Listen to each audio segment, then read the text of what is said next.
Hi sir. Hi sir. ఈ మా అల్లుడు ధమాకా మామ మజాకా సినిమా మీరు ఎలా ఒప్పుకున్నారు సార్?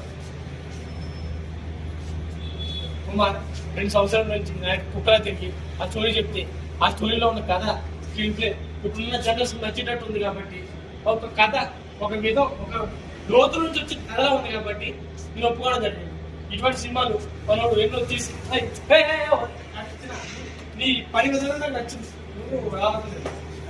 ఇటువంటి సినిమాలు తీసుకుని మనోడు ఇంకా ఫ్యూచర్ లో చాలా పై పొజిషన్కి వెళ్తాడని ఆశిస్తూ ఈ సినిమా ముందు సాగుతుంది. అందరికి ధన్యవాదాలు. ప్రేక్షకులందరికీ నమస్కారాలు.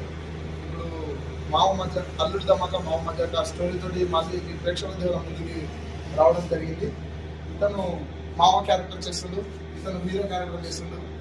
ఈ కథ చాలా సక్సెస్ కావాలని నేను కోరుకుంటున్నా. మీరు ప్రేక్షకులు థియేటర్ దగ్గరికి ప్రమాదం పట్టాలని మనస్ఫూర్తిగా కోరుకుంటున్నా. ఇట్లు మీ డైరెక్టర్ కుమార్ సార్. మీరు ఏమైనా మాట్లాడాలి? సినిమా ఫస్ట్ రిలీజ్ చేసేస్తున్నాం.